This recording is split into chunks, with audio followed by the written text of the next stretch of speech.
Suhasini is a producer, director, scriptwriter, cinematographer, and actress. Have I missed anything? And mother. And she last night I found out that she also runs an NGO for single women. She also runs the the International Film Festival in Madras. So clearly she is somebody I really look up to. And now I know you all want to hear from her, so I'll leave and please welcome Suhasini.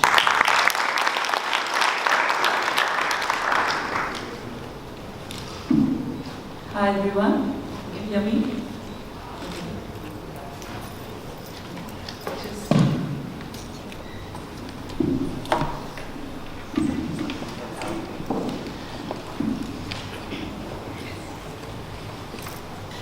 Hi, nice to see all of you. Feels cozy, feels homely. It's like going back to film school. The only problem is I'm on the other side. When I used to sit there, I used to criticize every lecturer in my film school. So now I'm on the other side, so let's see how many critics we have. Wonderful to see all of you at this festival. Have all of you been seeing the films, or have you already seen the films, or have you been coming regularly for this festival? Yeah, you've seen a few films. Okay. I think it's really wonderful film festivals. People come together. It's really wonderful. I was just going through my writings and things like that. I write a column for a film magazine. I've been doing it for about 5 years now. 5 years now. And I also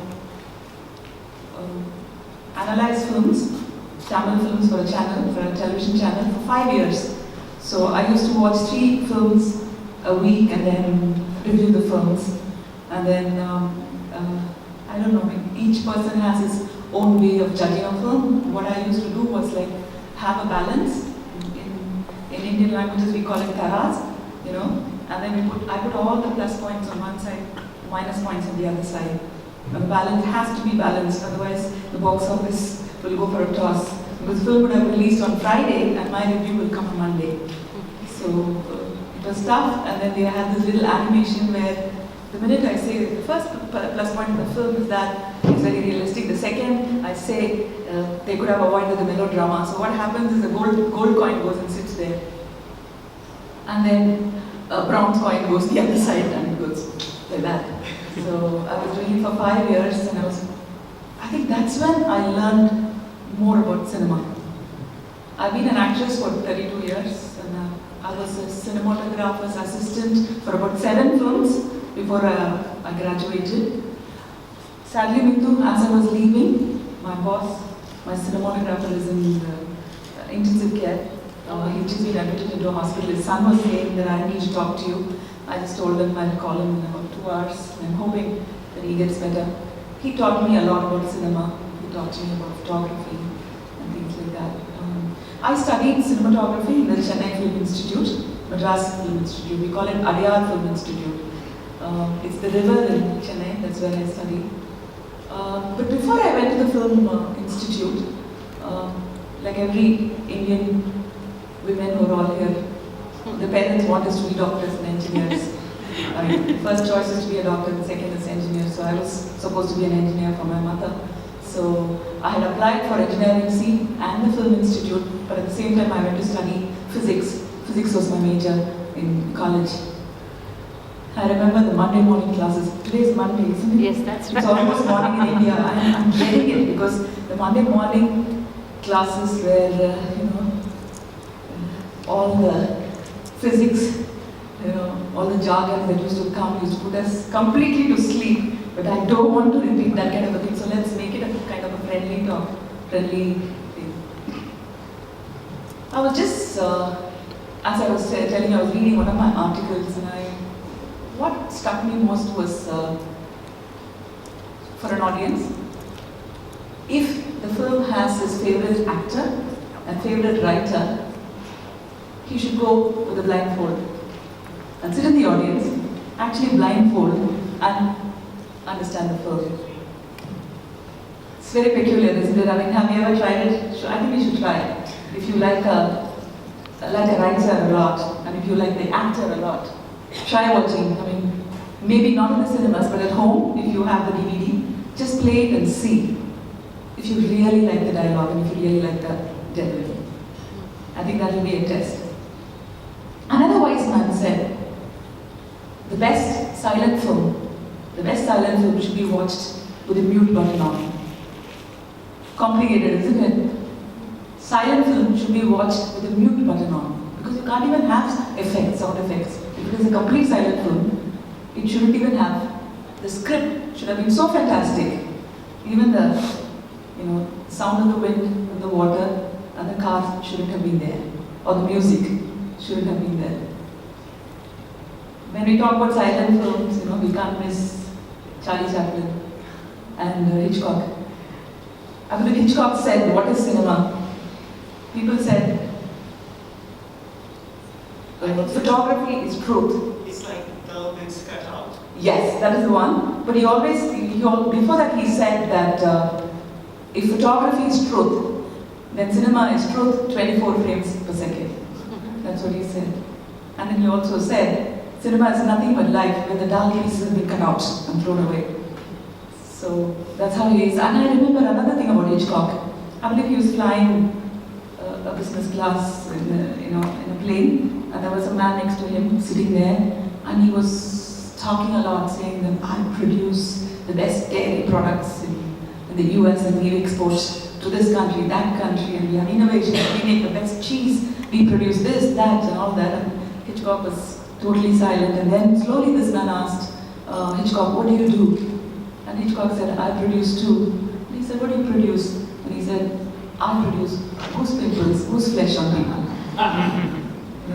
They are the ones who really created the magic of cinema. The other thing I also remember what Godard said, the French filmmaker. He said, I pity French cinema because they have very little money to make films. And at the same time, I pity Hollywood cinema, American cinema, because they have very little ideas to make films. So we don't know where we are. Are we in French cinema or are we in Hollywood cinema? But we can't deny Hollywood because Hollywood is so popular all over the world. When you come to films festivals like this, are we coming here to forget Hollywood cinema or are we coming here to be reminded of Hollywood cinema? That is also another question. I really don't know. I mean, what do you think? I mean, let it come from you. Is Hollywood always at the back of your mind? To celebrate Indian cinema.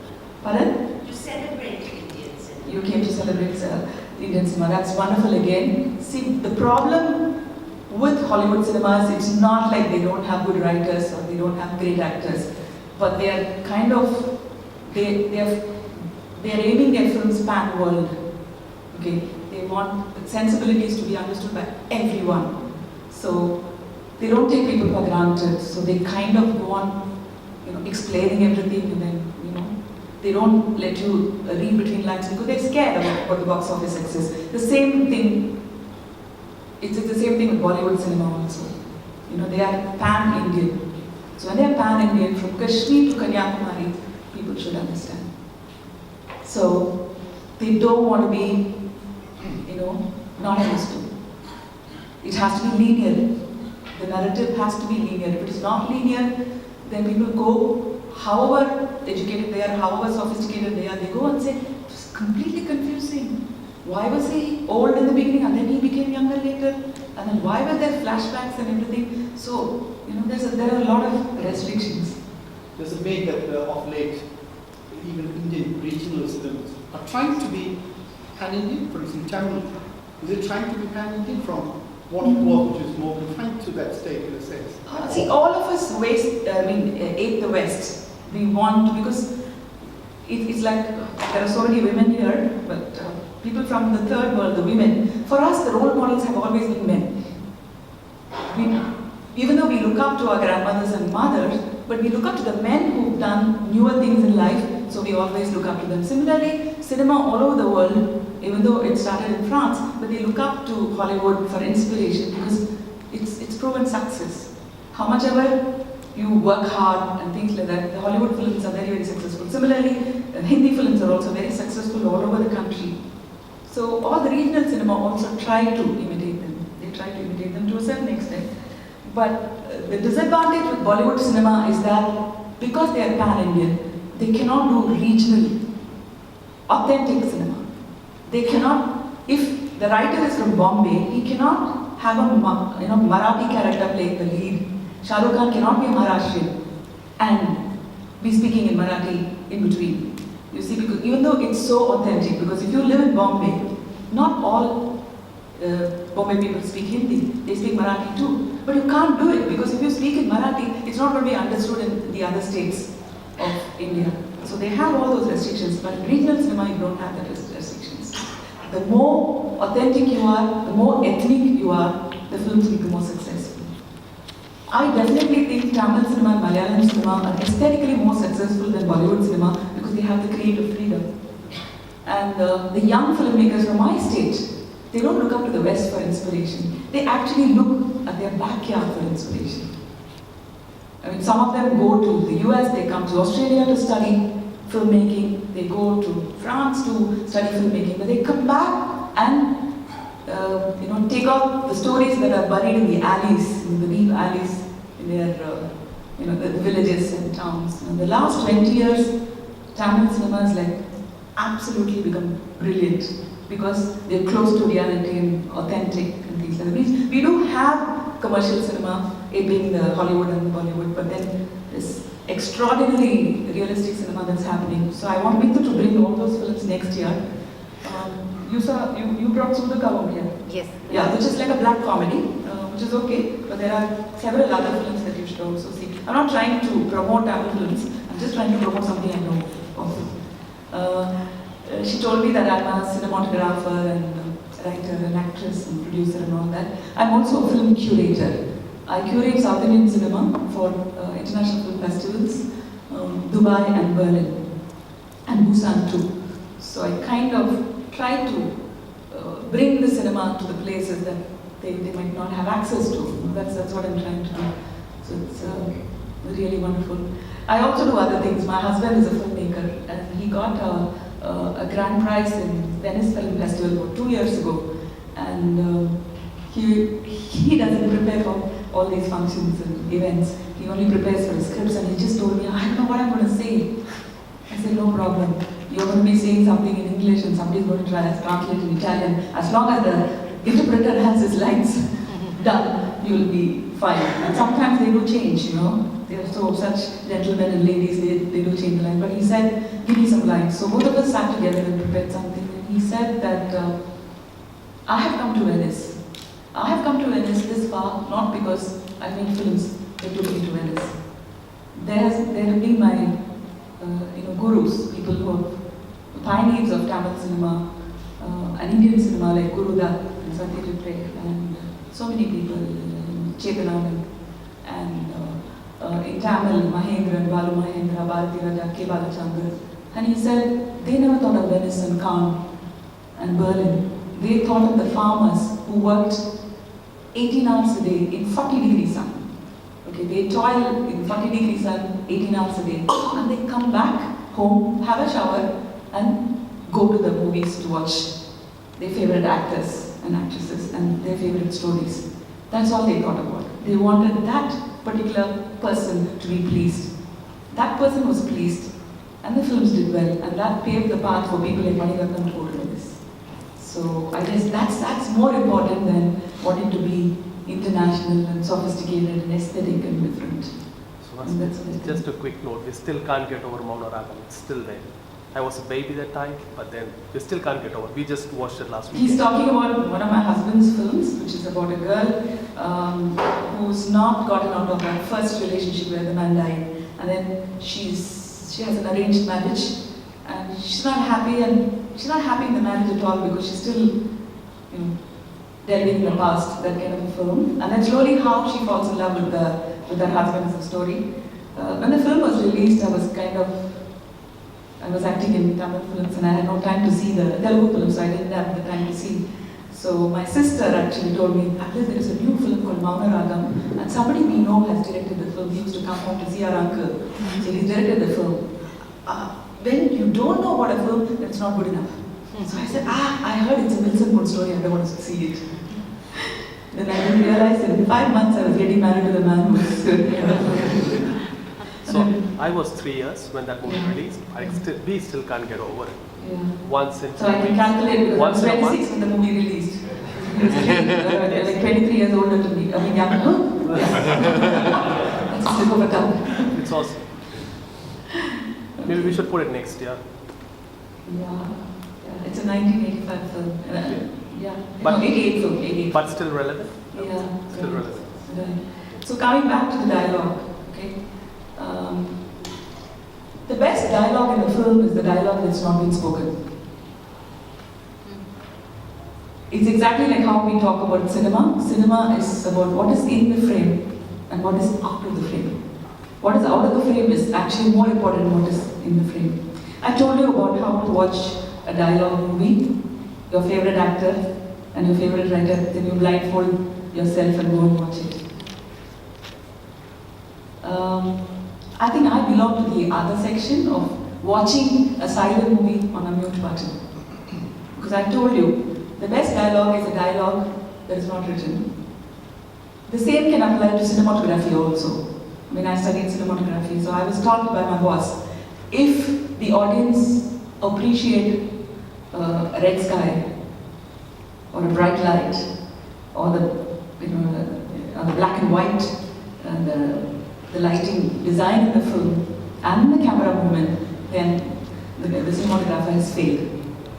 Because it's taken, his work has taken the film away from the story and the narrative. So it has to be, the photography should be as subtle as possible. So I think me, because she said that I'm a cinematographer too, I'm somebody who believes in visuals. So it makes a lot of sense for me to talk about the power of dialogue. I was asking my dad actually that I'm going to talk about the power of dialogue. I asked him because he's a lawyer. All his life he's argued in the courts, and whenever we lose an argument with him, and tell him, why can't you give up? Why do you have to win all the time? He said, that's my job. I studied 5 years to win. It's something that I don't even believe in. So why should I? It's so tough. I tell him, why do you argue like this? He said, that's my profession. He's retired about 20 years ago. He's 85 now. But I kept asking him, what is dialogue all about? And we went to the origin of dialogue itself. Do we have the patience to go through how the dialogue forms? Is that okay? Please. I think the origin started from signals. When the child doesn't know words, the child doesn't know sound, and then it's just signaling, and the mothers kind of pick up the signals from the child. I think that's how man was. I think when you want somebody to sit down, you just do this, and he sits. And then when you're angry with somebody, what do? When you're angry with somebody, if you can't use the words, if you can use only your hands. Yeah. You want him to get out, but if you're in an open space, because he can't disappear. I mean, from this room, if you say this, I can get out. But if you're in an open space like how man was then, outside the cave, You frown and you raise your hand, isn't it? You raise your hand. So this means anger. This means sit down. Okay? And then, when a child is in pain, I mean, all of us had little babies. When the child is in pain, what does it do? It howls, it cries. So I guess that is another signal that we picked up. When you're in pain, I mean, probably when a thorn or something poked the man or the woman, you cringed and you let out a howl and a cry. I think that was another signal. And then dogs, when they're angry, what do? They bark. I think when man got angry too, I think he must have imitated the dog. It's like, he must have said it. He must have done something like this. And then I have the microphone now, so I can talk as softly as I can. But if I want to talk to Divya, if the mic is not there, then I say Divya. So, and if she doesn't have a name, then I say eh, and then I shout. So the shouting is another signal. I think from shouting is when music started. Can I have shouts from 4 or 5 people, please? Let's just see. One. Can you get up, please? Can you get up? Can you get up? One more? Yeah, please get up. Please get up. One more? One more? One more to shout. One more to shout. Yeah, you. 3. Okay, 4. Okay. 1, 2, 3, 4. Okay, that's you 1. Yep. You're 2. You're 3. You're 4. Okay, can I have a shout from 1? Hi. 2. Oi. Oh. Oh. Now I'm going to signal and you have to shout. Oh. Oi. Oi. Hello. Oh. Oh. Oi. Oh. What? Almost sounds like music, isn't it? If I can like conduct a little better, then it becomes music. I think this is how music must have started, with all the shouts. I thought Ilayaraja was your god. He certainly did music like this. Pardon? I thought Ilayaraja was your god. Did you say it in something? I'm sure he'll agree completely with this. I read an article where he said Ilayaraja is your god. I'm sure Yes, he yes. probably did good music. Yes, I was in Melbourne in September when Ilayaraja came with a 100-piece orchestra, and his music is like amazing. Please sit down. Thank you so much. Thank you very much. And let's take a detour on Ilayaraja. We had a verbal war when we were on stage. He said, "You are a filmmaker. I'm a musician. Who can give emotions to the audience better? Is it the director or the music director? What do you think?" Music director. Music director, because he's Ilayaraja. But normally it should be only the writer and the director. How he explained to me was really wonderful. What he said was, you take a close-up shot. In a close-up, what can you show? You can show whether it's a man or a woman, he's young or old, he's rich or poor, by the dress, by the costume that he's wearing. If he's angry or if he's sad, or if he's happy or tensed, that you can show in a close-up. Okay? In music too, he can show all of this, I thought. He said, I can show you in a close-up if he's in China or if he's in South Africa. Yeah. Can anyone explain that? In a close-up with his music. Can you tell me, please? Essentially because the sound design is giving you what you can't see. Yes.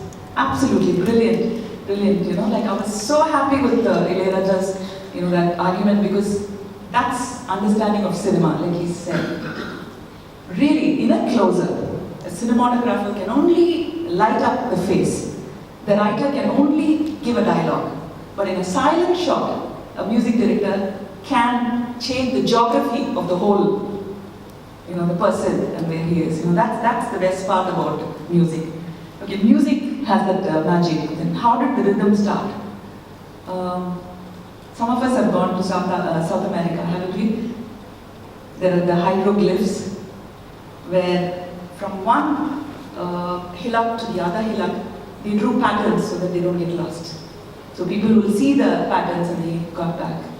But in the night time when they can't see, they use the drums. The drums, they will hear the drums, and then from there will be another drum, another drum, another drum. And the relay of drums brought the hunters back to their caves. I think that is how the rhythm started. So, from signals to sound to dialogue. I think that's how the whole thing must have started. It's just wonderful. Dialogue is like something really, really wonderful, especially for Indians, because I see a lot of Indians and this is their Indian Film Festival. The dialogue has been a very, very important part.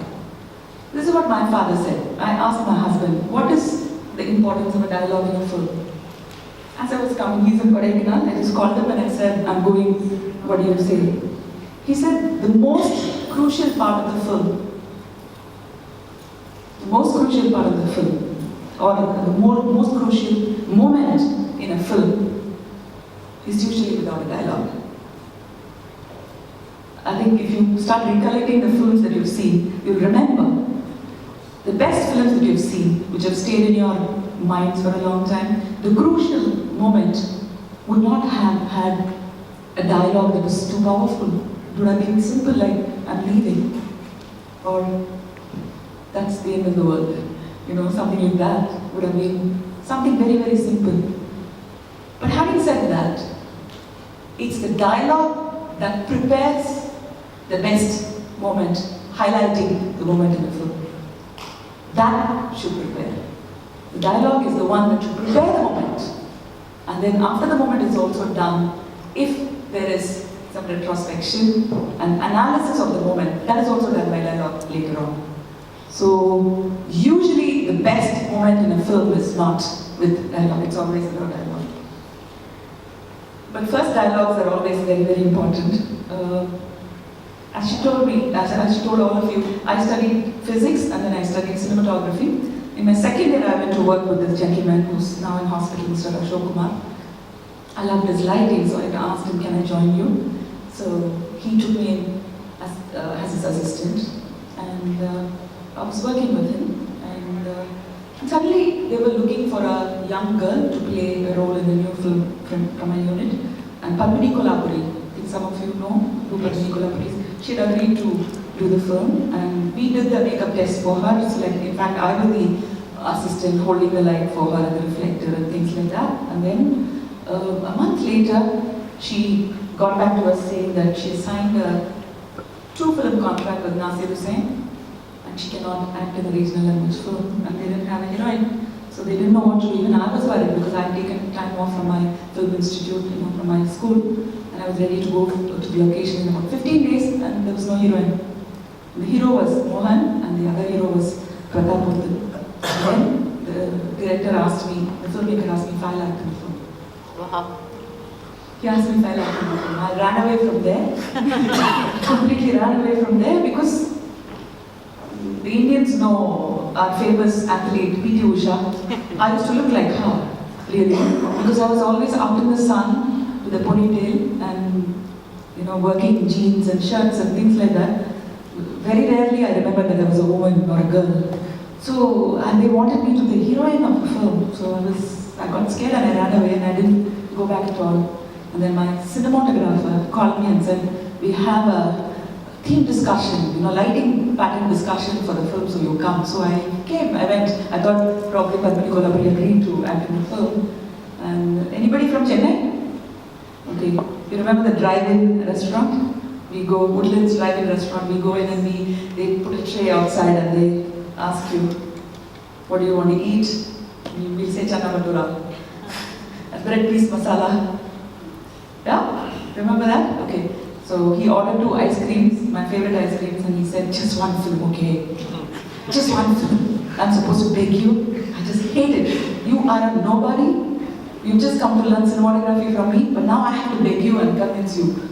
I'm your boss. Just shut up and do it, he said. I said, I can't, I don't know how. I know you don't know anything. You don't have to tell me that you don't know anything. You don't even know to say that you don't know anything. Just shut up and do it. It's pain, this is, so. And then he got me another ice cream. I had 3 ice creams. At the end of it, I said, one film. Just one film. He said, yeah, big favor. You're not even photogenic, And I have to make you look good now. I have to start making you look good. And nonsense. And then he went to my director and said, she'll agree to act in the film, and I acted. And I remember the first scene was, we were jogging in the park. I remember the film, the Tamil film that was done. And then it was a dialogue scene in the evening, and I was nervous. Because there's a camera, there are people, and then you're given dialogues in a sheet, and you're supposed to learn it, and then you have to look at a complete stranger and narrate the dialogue.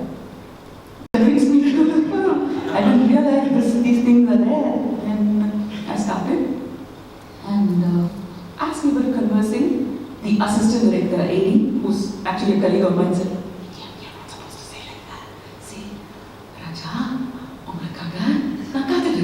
and I was saying, Raja, and he said, Raja, all the modulation he was teaching. And my director, who was watching it from a distance in the telephoto lens, just shouted from there and said, I still remember the AD's name, Pragadish, leave her alone. She knows what she's doing. That's like the golden thing in my life. That man saying those 2 words, saying, leave her alone, she knows what she's doing. A kind of a confidence came around in me, which is so wonderful. If he had said, she doesn't know anything, do something.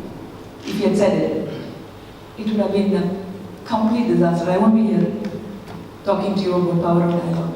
You know, that's the power the dialogue has. The dialogue that he had with his AD, telling him from a distance, leave her alone, she knows what she's doing, gave me confidence, and that's how I became an actress. So I knew the confidence that he gave me, that I could do anything. Being realistic is wonderful. I was just watching the MCG from my hotel room, you know, the tennis stadium is also here. All these professionals will teach the next generation. They will learn their tips and everything from the previous tennis players, from Roger Federer, Jim Courier, and all of them, you know, from Vijay Amirtraj. They're going to learn all those things. And they will also learn new techniques. But the problem with cinema is that there's nothing you can learn from your seniors. If you learn from the seniors, there's no way you're going to be successful. So that's why films cannot be taught, films cannot be improved by masterclasses like this. So it has to be a dialogue. It cannot be somebody lecturing you how to do it, because my method is not going to work for you. It's going to be completely different. So that's how I started. I didn't follow anyone. I didn't follow. Sridevi was a big star at that time. Jayapurada, they were the big stars in the south. And I couldn't, because they were so beautiful and they were so professional when it comes to cinema. They knew all the navarasas, you know, the 9 emotions that were very, very important for Indian story. I didn't know any of them. So I just had to do the half emotion that I knew. And I became kind of accepted by the audience. And then I go and do my Telugu film. How many Telugu speaking people here? Okay. So 3 of you. For you it will be a cakewalk, but not for me. My first dialogue was, I say a riddle to my hero. And I tell him, we both are walking, crossing a small stream, and he comes on the other side, I come on this side with a pot to fetch water, and he's there, and I tell him, you go back, and he says, you go back. So this continues for some time, and then I tell him a riddle in Telugu, and I tell him, if you can say it 4 times, without a break, I will go back. I told my director, let them walk. Because I can't get the riddle. I can't say it. I didn't know a word of Telugu at that time. I think what it meant was, there are lentils in a pot and there is a rat waiting to eat it. That's what it means in Telugu. Gadilona kandipuppu kadi kinda pandi kukka. Okay? Gadilona kandipuppu kadi kinda pandi kukka. Oh my God.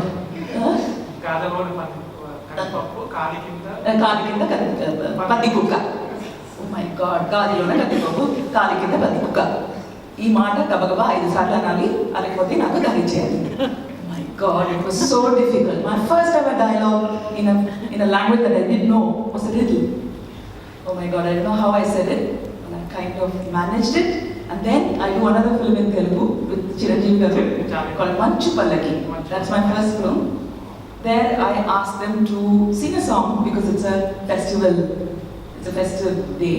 And then I tell them you have to dance with your singing. And he says, we can't dance. So what I do is the hopscotch steps. I kind of draw it and I say, you sing and you cross the line, then it becomes dance. I have to say that again in Telugu. ఈ గీతను తొక్కకుండా దాటుకుంటూ వెళ్ళండి, పాటతో పాట ఆట కూడా వస్తుంది. It's again, it was like a tongue twister for me. I absolutely remember my first dialogues. I can never forget them. And then I go to Kannada, which is another language that I don't know. It's exactly like how you feel. I didn't know a word of Kannada. I have to tell my 30-year-old brother who's living off me and my mother and all of us. And he comes drunk. And then I tell my mother, I'm prepared to take the responsibility of this entire family, but not this useless wastrel. That is what I'm supposed to say. I wish I could say it in Tamil or in English. But I had to say it in Kannada, which went like, ಈ ಸಂಸಾರದ ಭಾಗ ಹೊಣೆ ಹೊರೋಕೆ ನಾನು ಸಿದ್ಧ, ಆದರೆ ಈ ಕೆಲಸಕ್ಕೆ ಬಾರದಿರೋ ಬರಲಿಗಳ ಹೊಣೆ ಹೊರೋಕೆ ನನಗೆ ಗ್ರಹಚಾರ. Okay? And K. Balachandar was the director. All of us know how big a director he is. He's like probably one of the best in South India. I had 16 takes and it was not working out. So the first time I say, ಈ ಸಂಸಾರದ ಬರ ಹೊಣೆ ಹೊರೋಕೆ ನಾನು ಸಿದ್ಧ, ಆದರೆ take 2. ಈ ಸಂಸಾರದ ಬರ ಹೊಣೆ ಹೊರೋಕೆ ನಾನು ಸಿದ್ಧ, ಆದರೆ ಕೆಲಸಕ್ಕೆ ಬಂದಿರ್ತಾರೆ. Then by take 19, ಈ ಸಂಸಾರದ ಬರ ಹೊಣೆ ಹೊರೋಕೆ ನಾನು ಸಿದ್ಧ, ಆದರೆ ಈ ಕೆಲಸಕ್ಕೆ ಬಾರದೇ ಇರೋ ಕರ್ಲೆಗಳ. Then Balachandra called me and said, "You're not supposed to be crying. I should be the one who's crying. I should be crying." I said, "I'm a Tamilian. Why do you want me to act in a Kannada film?" He said, "Film has no language. It is one universal language. You want to be part of it, you will learn all these things." That's how we learn. And for the Tamils here, Shivaji Ganesan, one of our best actors. We've had very first film. I think you remember the dialogue from Parasakti when he is in The courtroom. the courtroom, when he talks about Odinal, Varkin, Orandirke, Odinal. I think the film released about 60 years ago, but if you ask a child, she will know what he said. And then he also played a king in one of our freedom fight movies called Veerapandya Kattabomman. And the British people kind of introduced a tax for all Indians to be paid to the British at that time. So they used to come to the kings asking for the tax. And then you have this big passage, the king tells the tax collector, "Who the hell are you to ask me to pay tax in my own country?" You know? And does anyone know the dialogue? That's not what's fantastic. Kisti, Hirai, Vatti, Vari. நீ என்னோட வயலுக்கு வந்தாயா, ஆட்டு நட்டாயா, களை பறித்தாயா, கொஞ்சி விளையாடும் என்னோட பெண்களுக்கு மஞ்சள் அரைத்து கொடுத்தாயா, மாமனா மச்சானா, மானகெட்டவனே. See, this is the power of dialogue. He is somebody who's over 40 and he is somebody over 20, but both of them remember somebody who made a film 60 years ago. You know, that's the power of dialogue. From there, let's go on to dialogues in our lives. Can we go to dialogues in our lives? What do you think is the best dialogue between two people in real life? Is it between father and son, mother and child? Is it between two lovers, or is it between a teacher and a student? Wife and husband? Husband doesn't say. Husband doesn't say anything. Let's not get into it. That's another masterclass. You'll be surprised. The best dialogue in the world, in real life, is between a person who wants to build a house and an architect who promises to build a house for him. It is the best dialogue. Just think about it. It is the best dialogue because Anusha wants to build a house. She meets the architect and she tells him, "Get it?" And then she says, "Pada," which means get lost in Tamil. You know, that's like a very typical, clever dialogue writing. When you don't know what to do, you ask somebody to get lost. I remember when it was telecasted on this on Wednesday, I believe when she says "get lost," the whole apartment, my friend was saying they could hear the laughter for the next 5 minutes. That's the power of dialogue. What you can't say, you just say it in 2 syllables. In Tamil, get lost is po da. That's all. You know, that's the power of dialogue. I was reading about how to write smart dialogues. So somebody asked somebody saying that, "Are you an idiot or are you an idiot?" Can anyone say it again? Are you an idiot or are you an idiot? How do you think you respond to something like that? When somebody says something smart like that, you know how this person reacted? The first one. I really resent being called the second. You know? It's so beautiful. And I was reading about it and then I was coming out of the elevator recently when I went for a holiday. 2 middle-aged people were there, complete strangers. And one was a black lady, the other one was an American, both over 75. This lady was wearing high heels and they were all going for a cocktail party, different cocktail parties. And when the lady's float came in, she opened the door and she tripped and she was about to fall and all of us tried to hold her, but she walked. And when she walked, this old man who was standing inside said, "Have a nice trip, lady." He told her, and she turned back and said, "I am falling for you, gentlemen."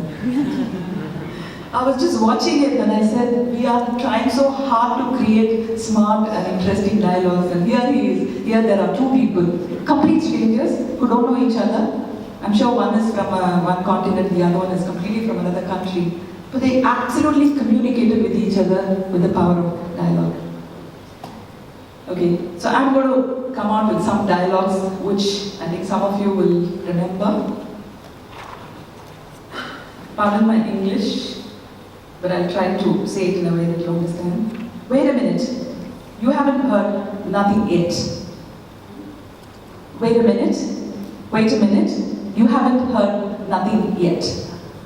This is a very, very important dialogue in the history of cinema. Do you know which film? It was the man who said the dialogue was Al Johnson, an American. Do you know the importance of this dialogue? This was a dialogue that slipped out of a musician in the first ever, sound film called The Jazz Singer. They didn't know till then that you could actually render dialogues, you can speak in movies. Because I think the early movies, they just shot trains arriving at the platform, leaving the platform, horse running, coaches being, because they thought camera is meant for capturing movement alone. They never knew that you could capture life with camera. So when they decided that you could record sound too, so it was The Jazz Singer, that was the first ever movie that was made with sound. And then he played, it was a concert that they were recording, and he played a wonderful number. And when he finished playing, people clapped, and he said, "Wait a minute, you haven't heard nothing yet." He's the first dialogue writer of cinema. He's the first dialogue writer, and what a dialogue. You haven't heard nothing yet. There's more to come. That is the first ever dialogue. So from there, I'm going to the next dialogue, which is very, very easy, I think. An offer that he can't refuse. Godfather. Yes, and then I'm going to the Tamil dialogue, being a nallavara, kettavara. Yes, you got it right. And then love means never having to say sorry. I know that love story. Love story, yes, you got it. I'm sorry that I'm not giving you any Hindi dialogue. Sandhikku podum maathavayum kaasu kodu. 16 Vedile, yes, a film called 16 Vedile. Very, very easy clue. This is phone home. E.T. Yes, E.T. phone home. Okay, this is tough. This is easy, but it's tough. Bond, James Bond. Sean Connery said it. But which film? Dr. No. Perfect. 2 marks. Wonderful. Show me the money. Jerry Maguire. Yes, absolutely. Somebody sent me a WhatsApp forward saying, "Show me the money." And the next is my husband, Maniratnam's photograph. His name is Mani, so his photograph. And we went to Bangkok, and then there was this lady who was doing the massage, and she asked me what my name was. I said, Suhasini. She said, it's very, very much like a Thai name. And then, what is your husband's name? And he said, Mani. And he said, come here, ATM, what is your PIN number? So, play it, Sam. Play it as time goes by. Casablanca, yes. That's something that we cannot forget. Houston, we have a problem. Apollo 13. Apollo 13, I think we have clued on. Mrs. Robinson, are you trying to seduce me? That's perfect. Hasatala Vista, baby. Terminator. Yes, Terminator 2. Okay, this is going to be tough again. A martini, shaken, not stirred. But which film? I think I got the answer right. Somebody said it. Huh? Goldfinger, yes, that's the right one.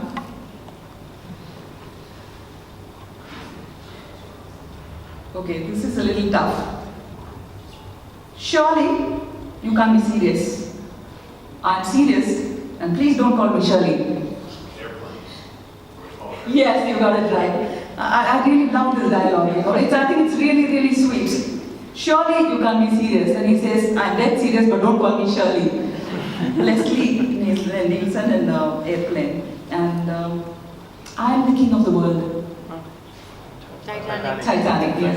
I think these have stayed in our memories. These have really stayed in our memories, good or bad. And one more Tamil dialogue. Ende Kadali, Ungalda Maneyagalam, Ana, Ungalda Manevi, Ende Kadali Agamudiyadu. It's very famous dialogue. Yes, perfect. And the It's a very interesting dialogue. It's a triangle. And the Bhagiraji dialogue. Those 7 days. It's a very interesting film. I think it was made Osabhyam Telugu in Hindi too. It's about a triangle where she falls in love with a man. They're in love, but she marries another man. And the husband says, take my wife away. And he says, my girlfriend can be your wife, but your wife cannot come back to be my girlfriend. Which is like very, very important dialogue. Okay. This is, I think everybody knows this. Shakti? Now, can you complete the dialogue? Can you complete the dialogue? Yeah? Shakti?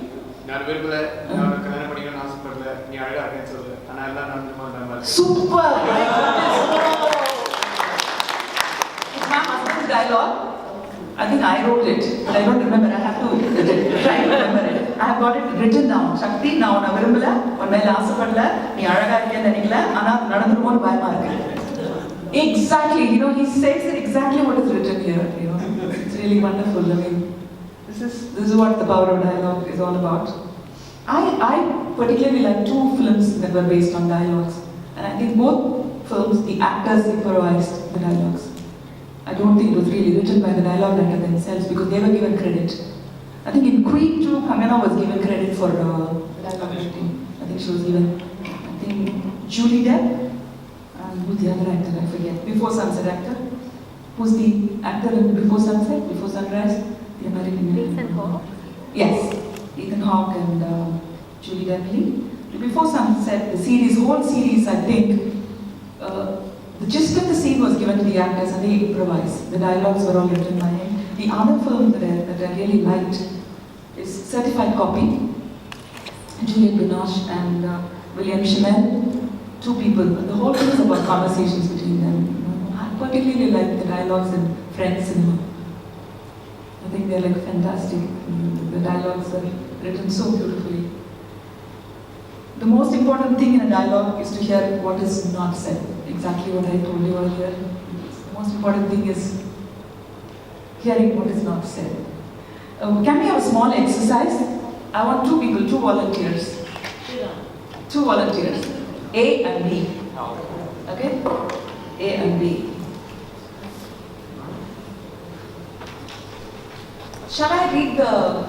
You can be there. You can sit there instead. And I'll just read the dialogue to you before I give it to you in your hands.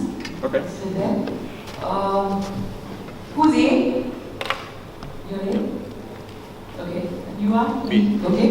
And A says, hi, my name is so-and-so. You have to say your name, not now. And then I'm from whatever. And then you say, my name is so-and-so. And you're an engineer, doctor, your profession, whatever. And then A says, what brings you here? And then B says, same as what brought you here. And then A says, do you want to get out of here? And then B says, don't you want to? So this is what they will enact right now. We have to give them a scenario. What can the scenario be? The one that we can easily guess? The first thing that comes to your mind? Friends. Pardon? No, scenario. Where are they sitting? They're at a bar. Yes, they're at the bar. Okay. Mitu got it. That's why she's running the festival. Mics for them? You have mics?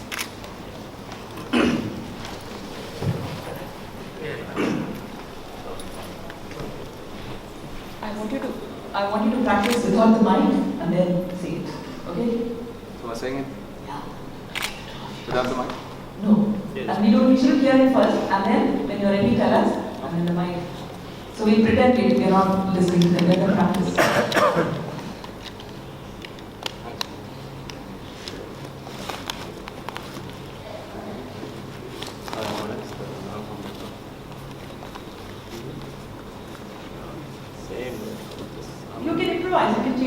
Okay,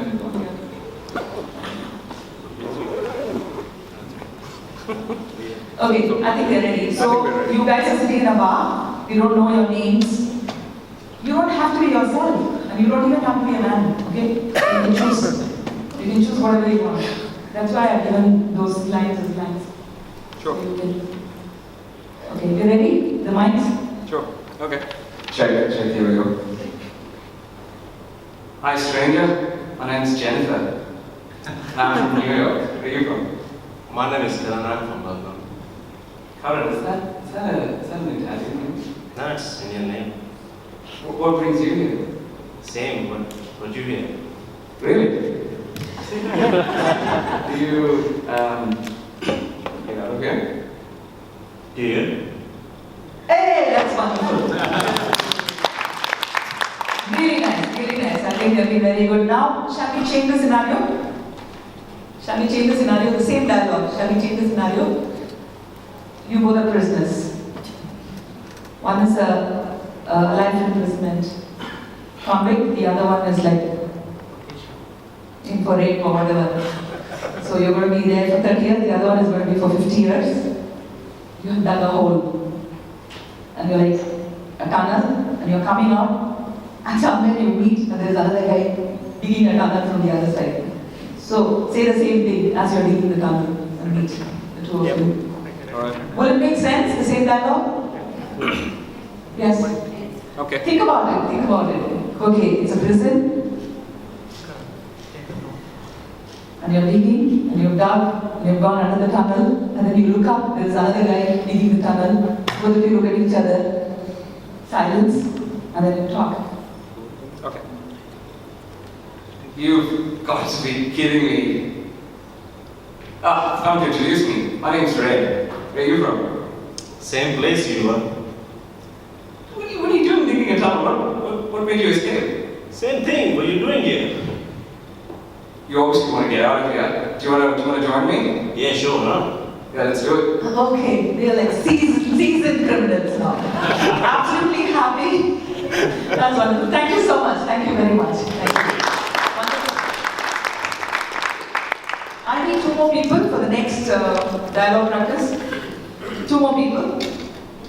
They did well. 2 more people. No volunteers? Come. Yes.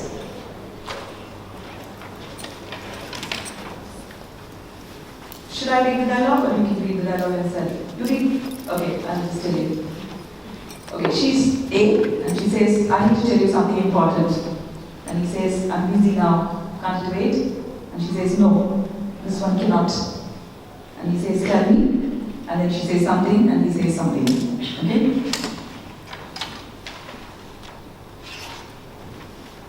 You can practice for some time without the mic. And then I'll give you the situation. First,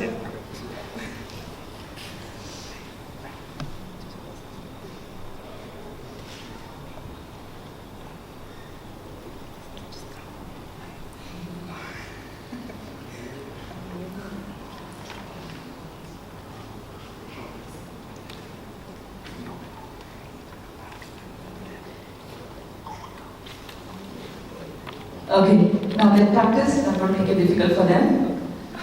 You are a teenage daughter, 15 years old, and the mother, 40 years, and she's at work. You're her mother, okay, and you're at work, and she's come to your workplace, and the conversation happens there. I'm the mother. You're the mother. So you should have a name, and you should have a name. Do you want me to tell you my name or? No, it's okay, I'm just telling you. Okay. Can we start? Yeah. Mom, I really need to tell you something really important. I'm really on this right now. What's up? No, this can't wait. You need to know, like, right now. So, tell me. I've failed this year again. Really? In what way? In every way. You're kidding. I'm really sorry. Oh my god. You know what this is going to mean now. Tutoring and more tutoring. Again, hey. Alright then. No, you haven't finished. You haven't finished. Oh my god. No, what did you say? Your dialogue, the final dialogue. Oh my god. No, before that. I'm going to have a baby? Yes. She can't believe it. Oh my god. Oh my god. Oh my god. That he should say. I don't think you should say it now. It's too late to say, oh my God. Okay. I think she's too shy to say that she's pregnant. Okay. Can we change the scenario now? Okay, this is a mother, teenage daughter telling her mother that she's pregnant. Okay? And the same dialogues can be used in a different scenario where the emotions totally change. It's a couple who've been trying to have a child for about 10 years. They haven't been successful, and now she goes to the husband's office and she tells him the same thing. How is it going to be different now? I need to tell you something. Look, I'm really busy with a lot of work right now. What's up? Trust me, this can't wait. Alright, so tell me quickly. I'm gonna have a baby. Sorry. You, oh my god, really? Oh my god, really? That's wonderful. Yeah. Thank you so much. Thank you so much. Thank you, thank you. So I told you, dialogue is not a monologue, it should be two ways. I think you've spoken enough. So now, it's up to you people to ask me anything that you want to know about Indian cinema, and yes, please. You emphasized today the importance of dialogue. How often do you improvise? How many spontaneity is there in actually when you're shooting a movie? And then later on, when you're re-recording sound, how do you create the spontaneity that you had on the set? That's very, very interesting. I'll come to the improvisation in the beginning later. But in India, we don't have live sound, sync sound in many of the films. So we shoot on the roads and we shoot in real locations. So the sound that is recorded is only a kind of a guidance for the actors.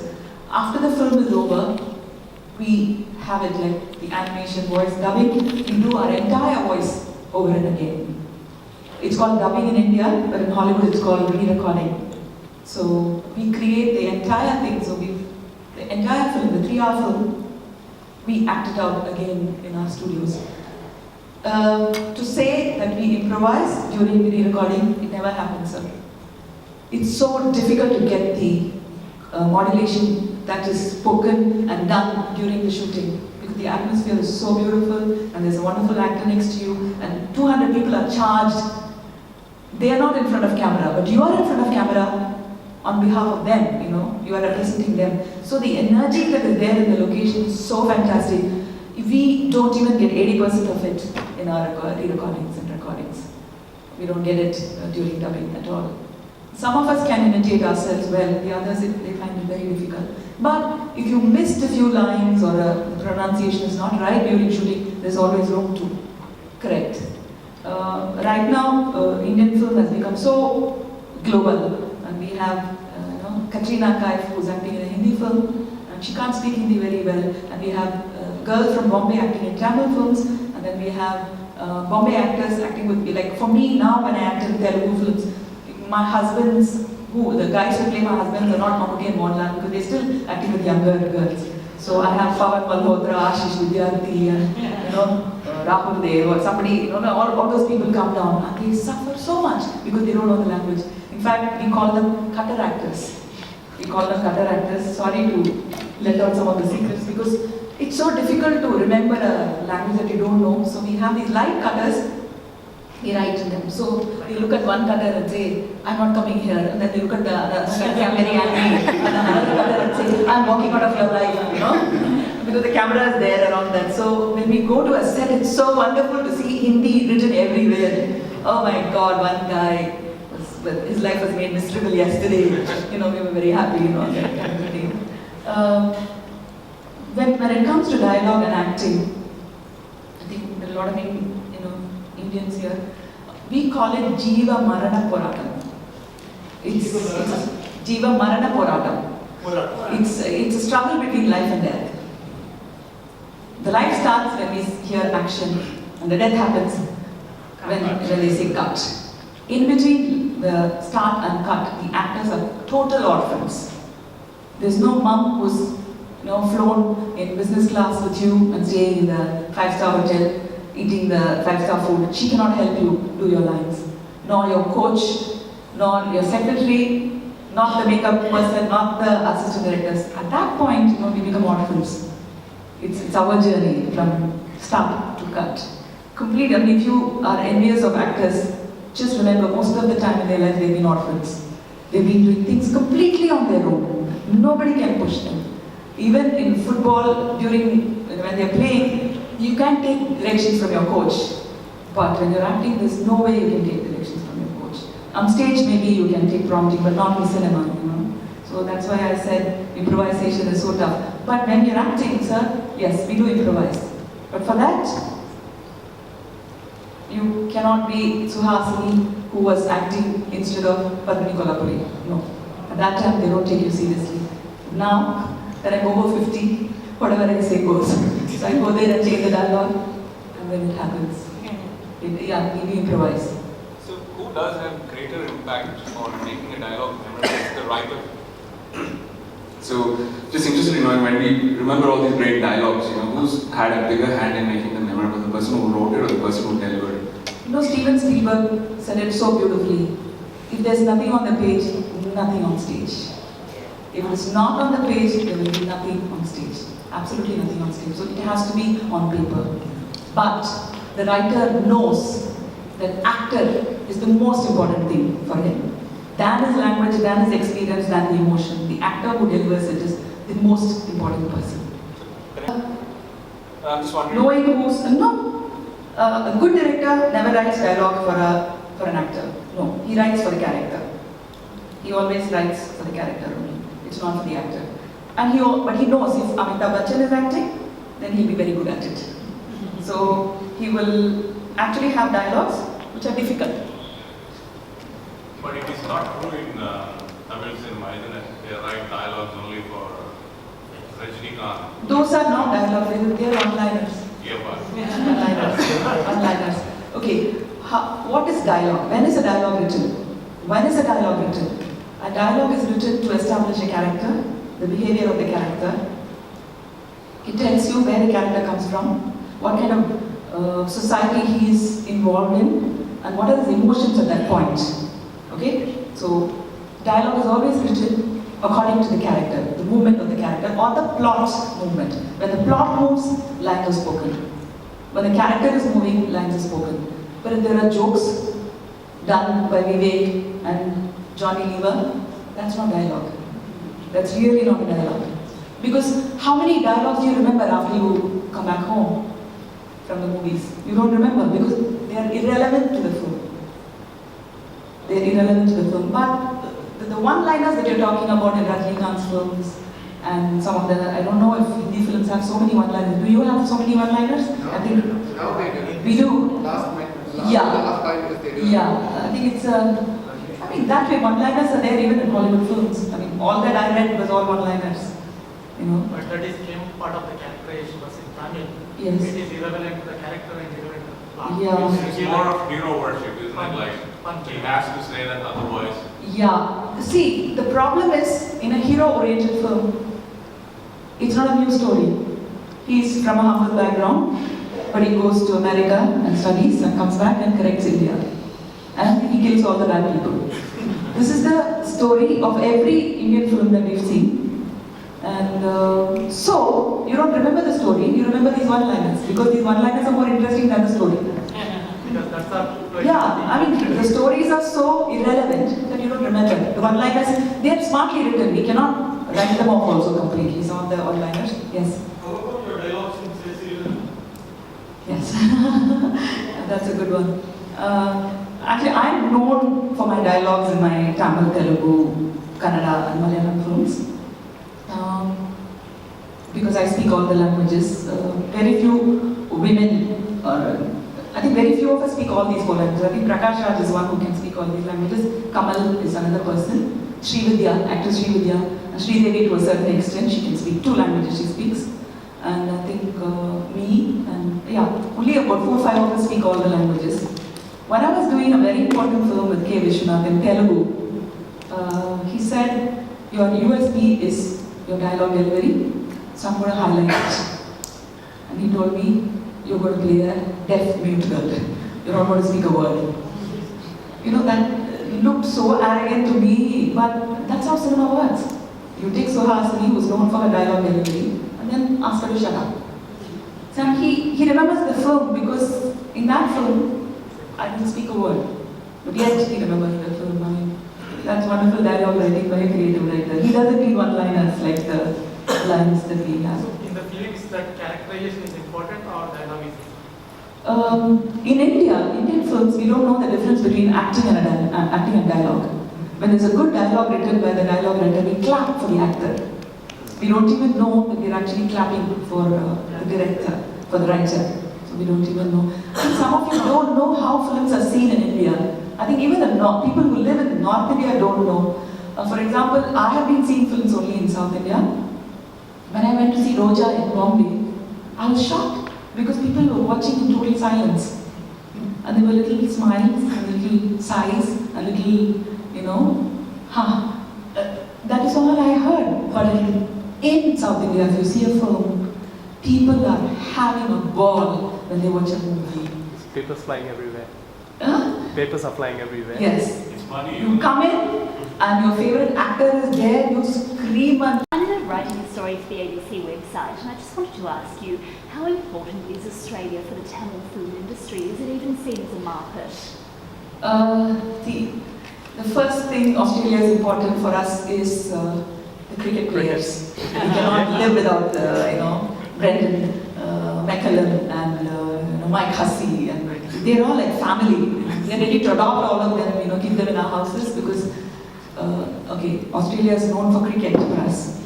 The other thing is, most of our Tamil films are shot, the songs are shot in Australia. So the kangaroo plays a very important role. And New Zealand, more than New Zealand. I think New Zealand has been doing a lot of PR, and I think it's also a little less expensive to shoot in New Zealand. But Australia's been shown in Tamil films quite a lot. Australian movies, I'm not so sure if they know the difference between American films and Australian films. Only if you're a film buff, you know Australian director. They would know that Jane Campion is from here. They would think that she's from the US. But are films made ever with the sort of Tamil diaspora in mind in Australia? Pardon? Are films ever made with the Tamil diaspora in Australia in mind? I think Nala Damayanti, there was a film which my uncle produced. I think it was made about people who run restaurants, the Tamils who run restaurants, the chef. I think it was made like that. Yes. And also, I had a quick question about when you wrote Uruwa, right? Yes. How tough is it to write for a film about 2 leading politicians, but yet being true to the actual story, and then managing the audience and their expectations and the censor board as well? We've already seen now, a case in point, your uncle's Vishrupa last year, how people are actually reacting without even seeing films. He's talking about a film that my husband made in 1995. He based it on 2 leaders, political leaders, who came from film industry, Karunanidhi and MGR. Both of them are chief ministers. One is dead, the other one is still alive. They are chief ministers of Tamil Nadu. They were best of friends belonging to the same party. And from the political party, one was an actor, the other one became a writer, screenwriter, and they used cinema to win in politics. So we made a film based on them. At that point, one of the men, Karunanidhi, was the chief minister. The film was banned for some time, and then we had to fight, and not fight, beg, and ask them to and it is tough. It is, you see, from us, what we thought was that story had to go in history for the future generation to know that such a thing existed. That people who were writers and actors became leaders. And it was possible to influence the society with the ability to talk and with the emotions. That's what I told Karunanidhi himself when we met him, that we wanted this as history for the future generation. But it was tough. How did we write all the dialogues? I didn't bother because I knew Mani was the one who was going to get caught with the censors and everything. So I wrote. I had the absolute freedom. I had this wall, of the director and the producer. I had him, so I was not too worried about writing it. I have a bit unusual question. Many during my school days, I'd seen a movie. I have an unusual question. During my school days, that is like in the 60s, I've seen a movie where a Hindi comedian on the screen sings a song in slow motion.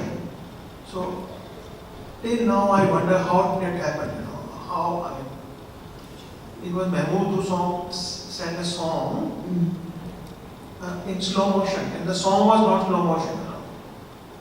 So it really happened.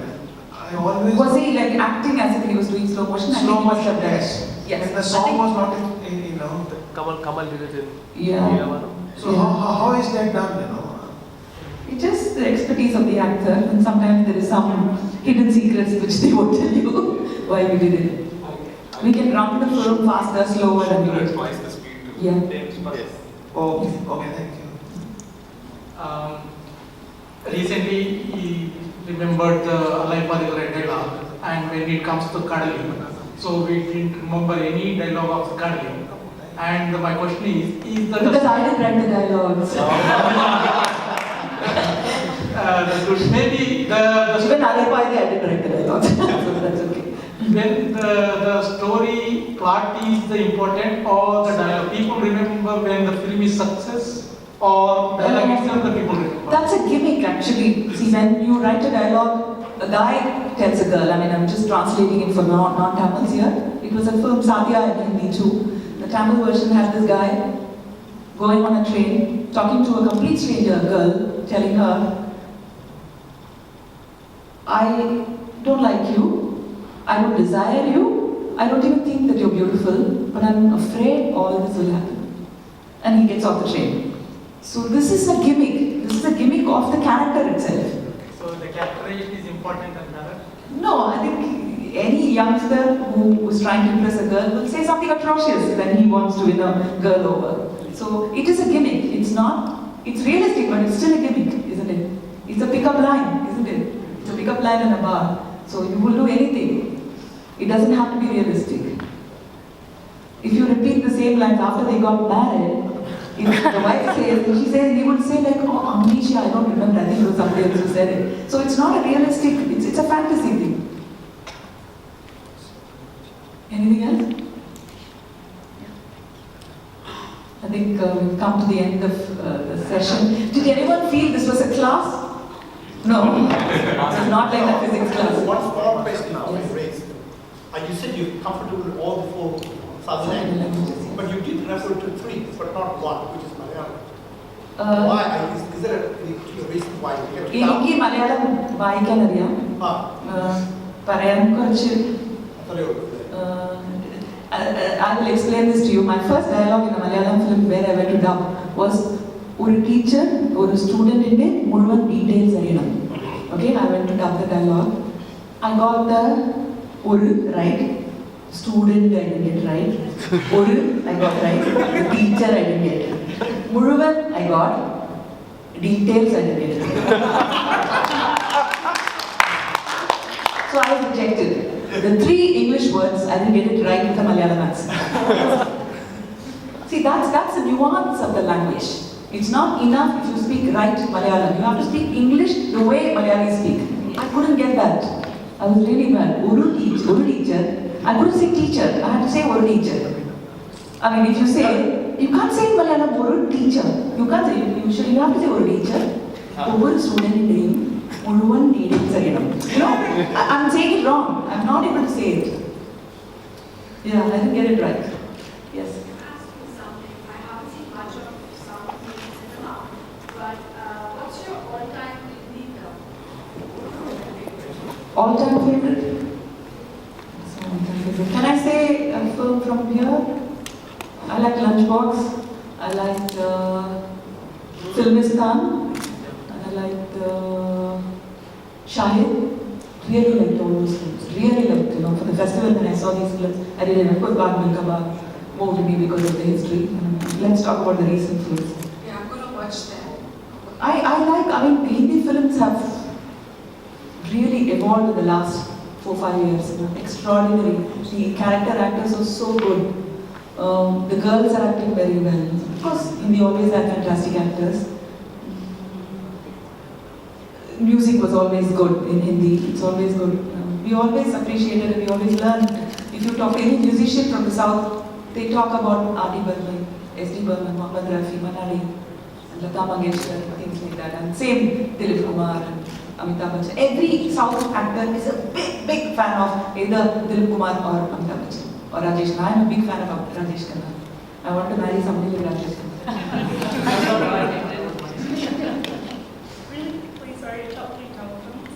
Pardon? Your top 3 Tamil films? Top 3 Tamil films, the films that I really like. Number 1 is Punnagai by K. Balachandra. Punnagai. And number 2 is, there are so many, Nayakan comes 3 in the line. Number 2 will be Udri Pukal by Mahendran. And then number 3 will be Nayakan.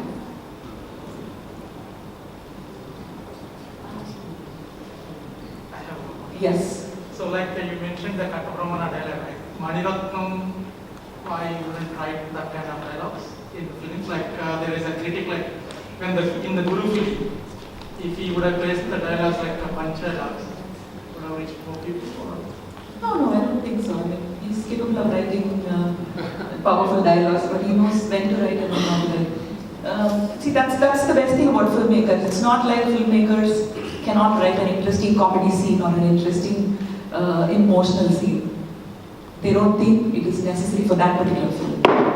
Like the character, like when you guys write the scripts, you focus So on he's talking about the effective dialogue that has been remembered for many years. It had the potential, sir. It had the potential. But in today's film, if you talk like the king who wanted the Brits to be driven away from India, it's going to sound really fast because we welcome the Brits because they bring in a lot of money as tourists. So, it's going to look really wrong. It's not relevant. Yeah, it's not relevant anymore. I personally think, just to add on to this, I personally think you need to be able to relate to the character and the movie for you to remember dialogues. Like he mentioned, Kadal didn't do well and it wasn't a successful movie, hence you didn't remember the dialogues. Yes. Guru, for example, I remember every single dialogue about No, the same thing about music also. Rahman gives the same music to every film, but you remember the music only from the successful films. Precisely. Yeah. If you see Rakshakan, there are good songs. If you see Chakrakati, there are extraordinary songs, but you don't remember because the films have not done well. So the same thing for dialogues too. If the film is not remember dialogues, you don't remember it. Yes? Okay, 2 questions so far. Best Hindi films, best top 3 Tamil films. What are the top 3 films of Maniratnam according to you? I think he's not made top 3 films so far. He's not here. Give it some more time. He's not here, so let's take the liberty. I think Nayakan is number 1 for me. Roja to a certain extent, not because of the particular film, but it broke away from the usual prototype, stereotype cinema and then went on to do something else. I saw the first half, even before re-recording was done. I came back and I said, I'm sorry, I'm only Charu Hassan's daughter, I'm not Dhirubhai Ambani's daughter. He said, why? How did you become Ambani's daughter now? He said, if I had the money, I would have given you all the money and said, make films like this. I'm not worrying about how much the film will collect from the audience because I like the way you are making. Again, I'm saying it's not that particular film. The way he was moving from the normal cinema to something else. So I said, this is a beginning and I'm happy about it. But he said, no, I don't want success or comfort. I want audience to accept whatever I do. That is more important for me. That's what he said. So what do you think is best? It might not be the best for the director himself. We're waiting for the Yeah. No, and that's why I said let him make some more. Some more time. Out of the movies he's made. Pardon? Out of the movies he's made. Only 2 have impressed me so far. Really? Okay. Yeah. So he has to try hard to impress me now. Sorry if this is off topic, but one question for you as an actress from Telugu cinema. Why do you think, you mentioned there were Sridevi and Jayapradha and Carol, but why do you think you got films like Manchupallaki, Challenge, Swati, Sirivennela, Sansara Vakshatra? Why did you think time and again you got all these films? I got lucky. Nothing else. I just got lucky. I thank my stars. I don't know what hit me to do such wonderful films and people to think that I've done some good work, because I have worked with such talented people around me, and every time I pinch myself to see, is it real? Is it me who's doing it? But you know why? I give credit to my film school training. I studied cinema. I didn't study acting. I didn't study to be an actress or a star or a celebrity. I studied cinema. Cinema was more important. I still remember when we saw Victoria De Sica's Bicycle Thieves, there were only boys in my college. 120 boys and I was the only girl.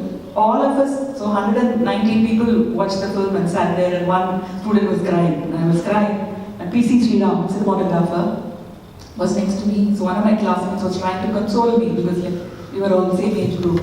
And he told my friend Rajat, said, let her cry. She's not crying for the film, because only now she understands the seriousness of cinema, what it can do to people, what cinema can actually do to people. And she's crying because of that. She's overwhelmed. She's not crying because she's sad. She's crying because of the power of cinema. See, that's what I learned. I think 3 years in the Film Institute. The same atmosphere is created for people like you during film festivals. You know, that's what is created when you have masterclasses like this, when you see like-minded people who see cinema from a different perspective. That's what makes you all special. That's what makes you all different from the millions who are watching movies. That's the only difference, nothing else. We have time for 2 more questions. Here. You know how they always say Shivaji was the one who gave life and soul for Karna and his dialogues. Who do you think justified or did a lot of justice in your dialogues on screen? Who's your personal favorite? Who delivered your dialogues really well? No, let's not get it. I'm not a professional writer, you know. I do it, it's like me cooking in India. When I feel like cooking, I cook. But if you ask me to cook breakfast, lunch and dinner, I don't. Okay? When there are 20 people coming home to impress them, I cook. Like 5 dishes to say, Suhasini has made this. Otherwise, my idli is made again by somebody else or it's bought out, you know what I mean? So I'm not a professional dialogue writer, I'm more in front of the camera person. So let's not get into my films. But otherwise, dialogue delivery, I think Kamal and Balachandran. Balachandra's dialogues and Kamal's delivery, Kamal Hassan's delivery is like perfect. It's just fantastic. The other thing today will be Selva Raghavan and Dhanush. Selva Raghavan writes and Dhanush enacts that, which is wonderful in Tamil cinema. And also SPB singing and Kamal emoting. Yes, yes. S.P. Balasubramaniam sings and Kamal emotes that. Yes. One last question. When you actually have powerful lines written by either yourself or your husband or anyone else, and when you're actually making a film, and then you have a genius like A.R. Rahman, how hard is it to balance how much music should be there in a certain scene, and how much, say, no music, and how much dialogue? How do you actually balance that? I still think Ilayaraja is a master of background score. Rahman is still only following him to a certain extent or trying to do something that he's not done. I asked Ilayaraja, how do you know the highlight of the scene? You know the highlight of the scene even more than the director. Because the high point in the scene, there will be a very peculiar music that makes it memorable for the audience. And we've seen it without the dialogue, without the dialogue and without the music and the effects. And then when he puts the music, we know that is the peak and he's got the peak. Like a musical note, he catches the emotional peak also. And he said, no, you are giving it to me on a platter. But only thing, the platter is invisible to you. As a filmmaker, you don't know that you're actually handing it over to me. But I see it. Because that's your blind spot and I'm seeing it. I think he's fantastic. The thing about Rahman is, his rhythm is so fantastic. Whatever is the weakness of Ilayaraja, he's caught on. Not consciously. Ilayaraja is the king of melody, but Rahman just came and caught the rhythm. And even a newborn child dances to his rhythm. I mean, any Indian child, if you see in your family, a 3-month-old child, if you play Rahman song, it will start kicking his butt and the leg and everything, you know. They do it. He's got that international rhythm in his compositions. Yeah. I'm glad it was a class with the conversation. I'm happy to be, talking to all of you because it felt like I was going back to my, peers and I was talking to them about cinema and saying again that I haven't learned enough. I haven't learned enough. I have to learn much more. I think today I learned a lot from you. I hope you had a good time and see good films and encourage good cinema. I'm not saying don't encourage bad cinema, but don't encourage bad cinema. Encourage good cinema. Thank you so much. Thank you.